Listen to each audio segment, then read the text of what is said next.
because that was exactly what happened to me. The morning that destroyed my marriage did not begin with shouting, betrayal, or a suspicious text message. It began with an ordinary black USB drive lying beside a half-finished cup of coffee.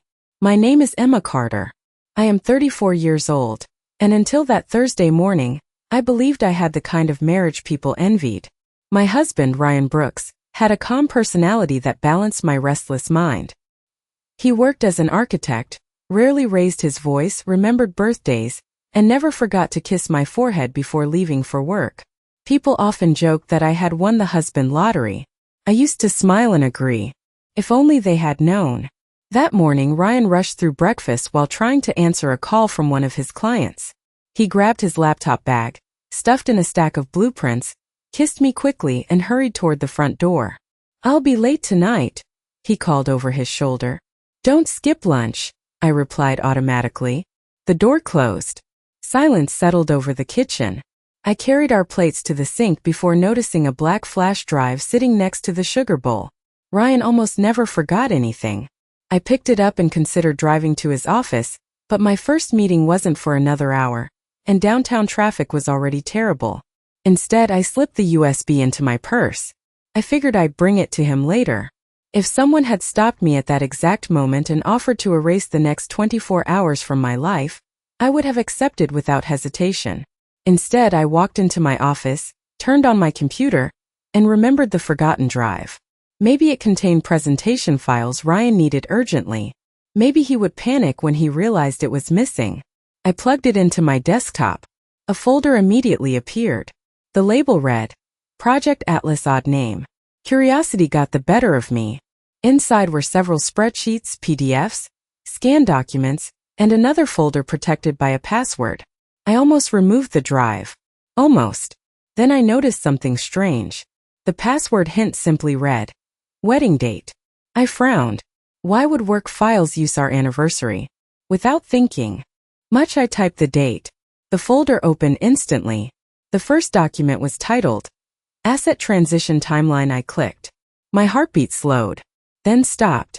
There, in neat bullet points, was a step-by-step strategy discussing how ownership of Carter Vineyard Estate could eventually be transferred into a jointly controlled corporation. Carter Vineyard. My vineyard. The one my grandfather left exclusively to me before he died.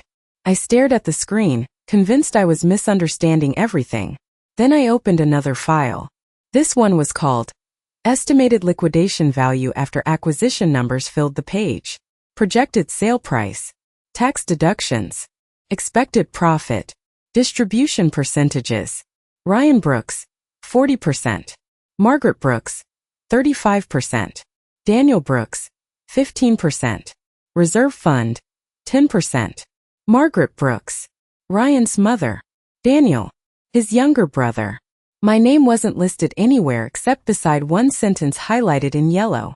Obtain signature before disclosing redevelopment plans. A strange buzzing filled my ears. The office around me disappeared. Someone outside laughed. A printer started humming. Phones rang across the room. But all I could hear was my own heartbeat crashing inside my chest. I clicked another document. Meeting notes. Date. Location. Participants. Ryan. Margaret. Daniel. One paragraph made my blood run cold. Emma still believes the vineyard is an emotional legacy, rather than a financial asset. Continue reinforcing the narrative that expansion benefits the family. Avoid discussing final ownership until after incorporation. I read it again and again. Then one final sentence caught my eye. She trusts Ryan completely. That remains our greatest advantage. For several seconds I couldn't breathe. My hands trembled so violently that I nearly knocked over my coffee mug. No, this had to be fake. Maybe someone had written it as a business simulation. Maybe it wasn't referring to me. Maybe. Then I opened a folder labeled voice memos. There were 6 audio files. I clicked the newest one. Ryan's voice filled the speakers. Calm. Relaxed. Completely unmistakable. She'll never suspect anything. Emma always signs paperwork after reading only the summary. Another voice answered. His mother. Good. Once the vineyard enters the company structure, the attorneys can handle the rest. She won't realize what happened until it's irreversible. Then they laughed. Actually laughed. I slammed my laptop shut. A coworker walking past glanced at me. You okay? I forced a smile. Just spilled coffee. He nodded and kept walking. The lie tasted bitter. I opened the laptop again. Every instinct screamed at me to call Ryan immediately. To demand answers. To scream until the building shook. Instead, another thought quietly surfaced. If I confronted him now, he would deny everything. Delete everything. Destroy every piece of evidence. And I would have nothing except my own memories. So I did something Ryan never expected. I stayed perfectly calm. I copied every file from the USB onto an encrypted cloud folder, then onto a second backup drive. Then I emailed duplicates to my oldest friend, Olivia. The subject line contained only 4 words. Open if anything happens. When I finally unplugged the USB, my hands had stopped shaking. Something inside me had changed. Not broken. Changed. The trusting wife who believed love automatically meant loyalty had disappeared sometime during those 20 minutes. In her place stood someone colder. Someone patient. Someone willing to wait. At exactly 12:17 p.m., my phone lit up. Ryan. I answered cheerfully. Hey. Morning, sweetheart. Did I leave anything at home? I looked at the black USB resting beside my keyboard. Then at the copied files safely stored in 3 different places. I smiled so naturally that even I almost believed it. Yes, I said softly. You forgot something very important. There was a pause. What was it? I leaned back in my chair and glanced once more at the folder named Asset Transition Timeline. The little black USB. Ryan laughed nervously. Oh, that. Don't worry about it. Just bring it home tonight. Of course. I ended the call. Then, for the first time since opening the drive, I whispered to myself. You think I'm the easiest part of your plan. Let's see how confident you are when you realize I've already read every single page. I spent the rest of the afternoon pretending to work while my entire world quietly collapsed behind a professional smile. Every email I answered felt mechanical, every meeting sounded like distant noise, every time my phone vibrated I wondered whether Ryan somehow knew that his secret was no longer safe at 5:30. I packed my laptop, slipped the USB drive back into my purse, and drove home. I arrived 10 minutes before Ryan. Instead of sitting in the living room like I normally did, I walked upstairs into my study, locked the door, and called Olivia. She had been my best friend since college and one of the few people I trusted completely. The moment she answered, I said only one sentence: I need you to come over tonight, and I need you to tell nobody. Her voice instantly changed. What happened I cannot explain on the phone. Just come. She arrived 40 minutes later carrying takeout food and a worried expression. I handed her the backup drive. Without saying a word, she plugged it into her laptop and started reading. 5 minutes later, she slowly removed her glasses. Emma, this cannot be real. I wish it were fake. She opened another document, then another. Her face turned pale. Finally, she whispered, you are not safe if they know you found this. I nodded. That is exactly why Ryan must never suspect anything. Downstairs, the front door opened. Ryan was home. He walked into the kitchen calling my name with the same warm voice that had comforted me through sickness, birthdays, funerals, and countless ordinary evenings. For one dangerous second I almost forgot everything. Then I remembered hearing him laugh while discussing how to take my family property. The illusion vanished. I walked downstairs holding the USB. You forgot this today. He froze for the smallest fraction of a second before recovering. Thanks, I was looking everywhere for it.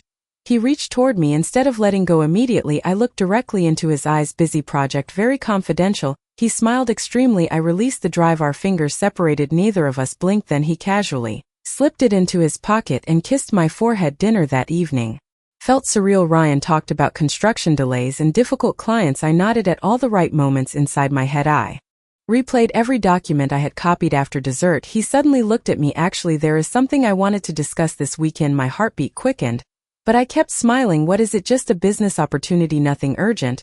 I would like you to meet someone on Saturday, an investment consultant. He thinks your vineyard has incredible potential. I pretended to think for a moment. Really? Ryan leaned forward excitedly. Imagine turning the estate into a luxury destination winery with hotels, restaurants, weddings, the whole package. You deserve to earn more from it. The words sounded caring, but now I could hear the calculation hiding underneath. I reached across the table and squeezed his hand. That sounds interesting. His shoulders visibly relaxed. Good, I knew you would understand. Later that night, after Ryan fell asleep, I quietly took his phone from the nightstand. I did not search messages. I already had enough evidence. Instead, I photographed his recent call history, 3 calls with his mother, 2 with Daniel, 1 unknown number that lasted nearly an hour. The contact name simply read Martin Legal. I copied everything and returned the phone before he stirred. The next morning I requested a personal day from work. Ryan believed I was attending a marketing conference. Instead, I drove across town to meet attorney Rebecca Lawson. She listened without interrupting while reviewing every copied file. Occasionally she highlighted a paragraph or made a note. When I finished, she folded her hands together. Emma, the documents are deeply concerning, but more importantly, they reveal intent. Intent matters. Can they actually take my vineyard? She shook her head. Not if ownership remains solely in your name and you sign nothing transferring control. Then she looked directly at me. But they may convince you to do exactly that. She pointed toward one spreadsheet. See this projected timeline. Step 1, create joint corporation. Step 2, transfer operational assets. Step 3, restructure ownership. It is all here. This is not spontaneous conversation. This is planning. My stomach tightened. What should I do? Rebecca answered immediately. Act exactly as you have until now. Do not accuse anyone. Do not reveal you discovered these files. Most importantly, do not sign a single document, no matter how harmless it appears. Then she smiled slightly. People who believe they are winning often make mistakes. Let them continue. They may give us even stronger evidence. When I left her office, I felt strangely calm. Fear had transformed into strategy. Saturday arrived faster than expected. Ryan drove us to a downtown office building with polished marble floors and expensive artwork covering every wall. A man in his 50s greeted us warmly. Martin Hayes, investment consultant, the same first name I had seen in Ryan phone records.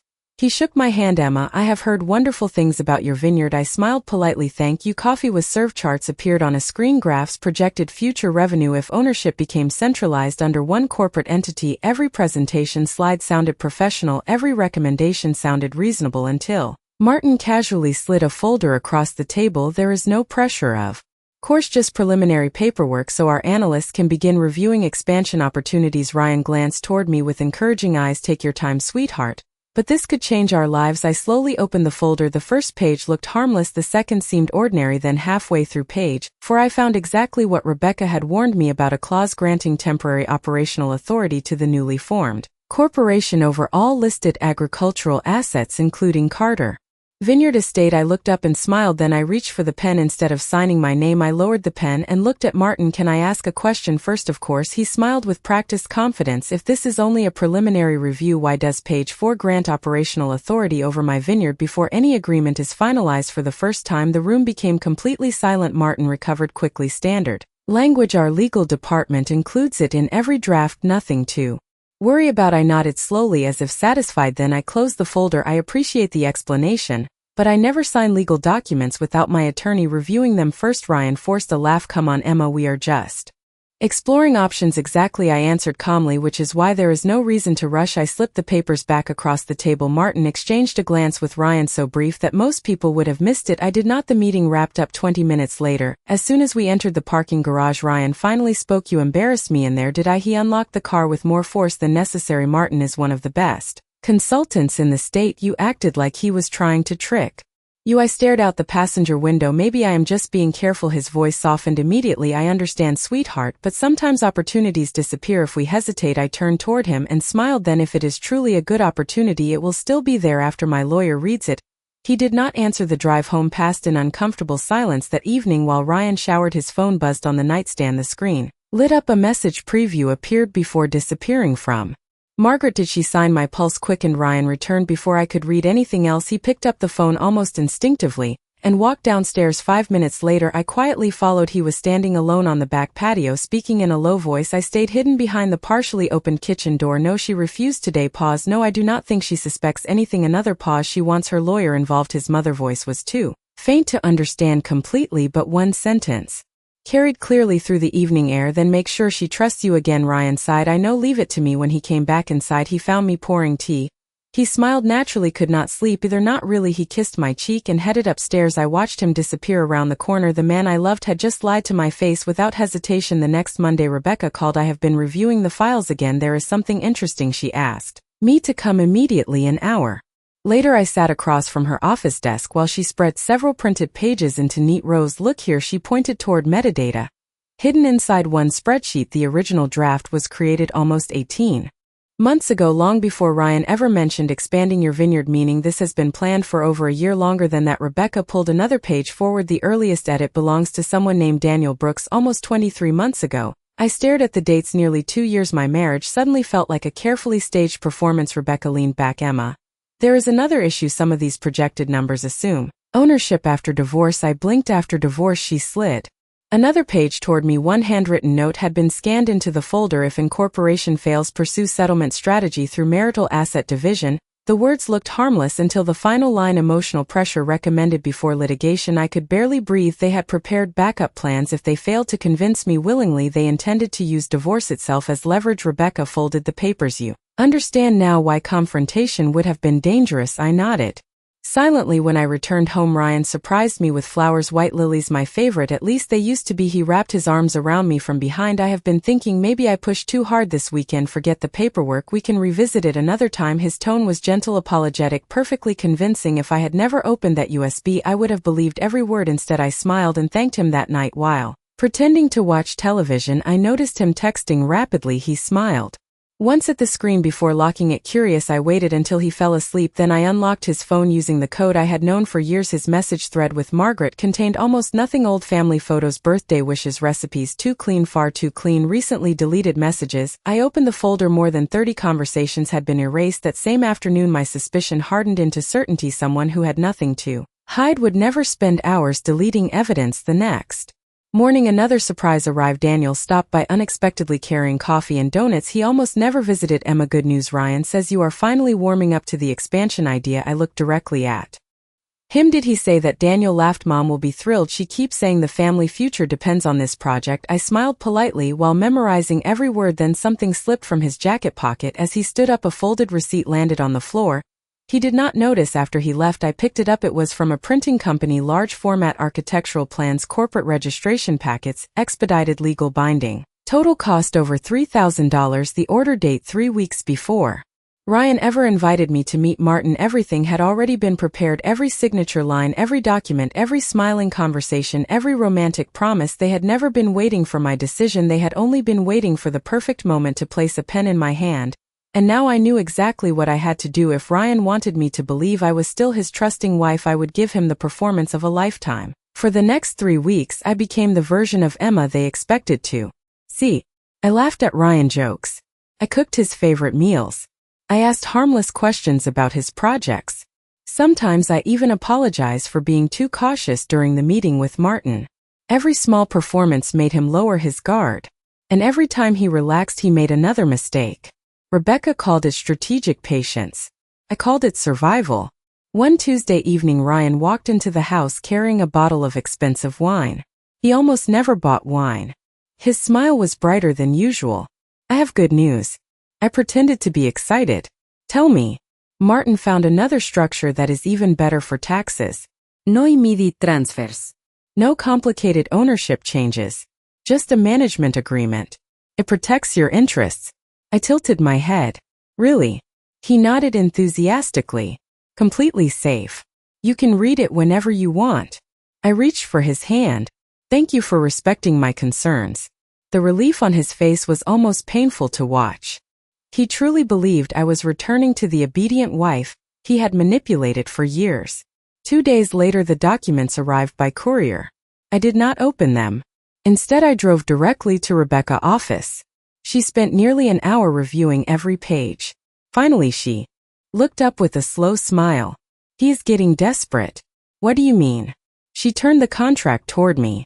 The management agreement automatically converts into partial ownership after 36 months, unless revoked in writing. There is also a clause allowing the corporation to secure loans against the property. I felt sick. So if I signed this, within 3 years your vineyard could legally become collateral for debts you never approved. Rebecca closed the folder. This is actually more dangerous than the first proposal. When I returned home, Ryan immediately noticed the envelope was unopened. Did you not have time today? I smiled. Work was crazy. I will read it this weekend. He kissed my forehead. Take all the time you need. I almost laughed. The man who once rushed me into signing now wanted to appear endlessly patient.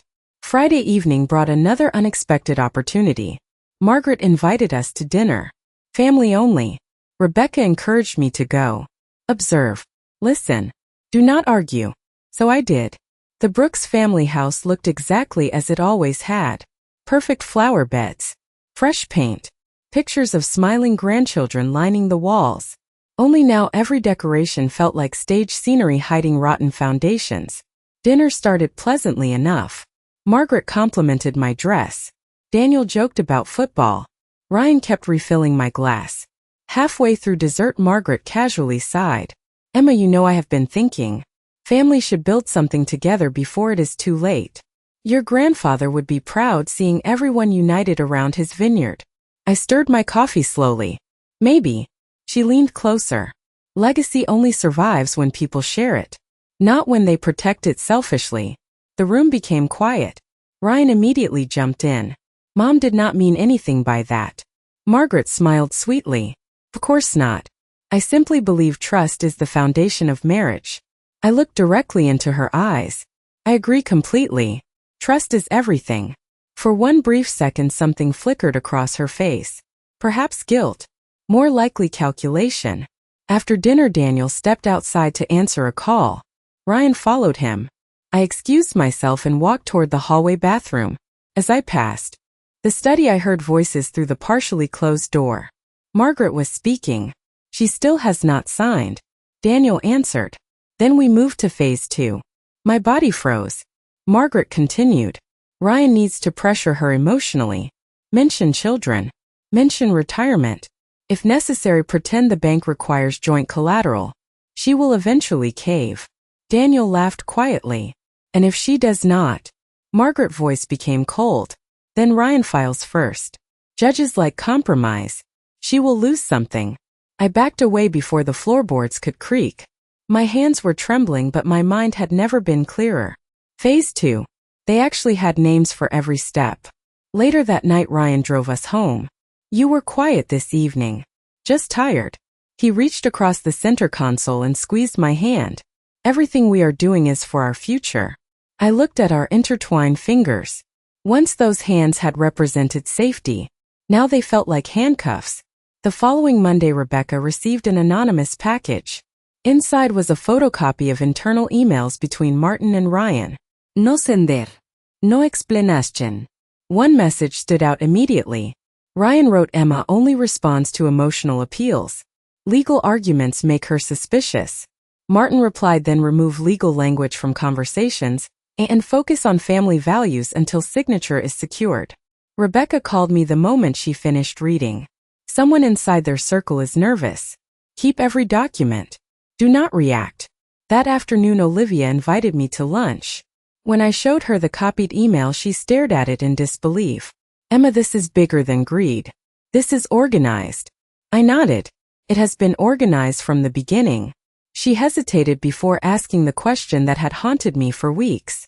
Do you still love him? I looked out the restaurant window where strangers hurried along the sidewalk living ordinary, uncomplicated lives. Then I answered honestly. I love the man I thought I married. But I do not know the man sleeping in my house. That evening I arrived home earlier than expected. Ryan was in the office upstairs. His door was slightly open. He did not hear me. He was speaking on speakerphone. Do not worry. She almost signed once. Already. She will sign eventually. A familiar female voice replied. Just make sure she does it before the end of the quarter. The financing depends on her land. Ryan answered without hesitation. Leave it to me. I quietly stepped away before the conversation ended. Then I walked downstairs, sat alone in the dark kitchen, and realized something terrifying. This was no longer only about stealing my vineyard. Someone outside the family had already committed money based on property they did not own. And desperate people make dangerous decisions. For the first time since finding the USB, I was no longer thinking only about divorce. I was beginning to think about protection.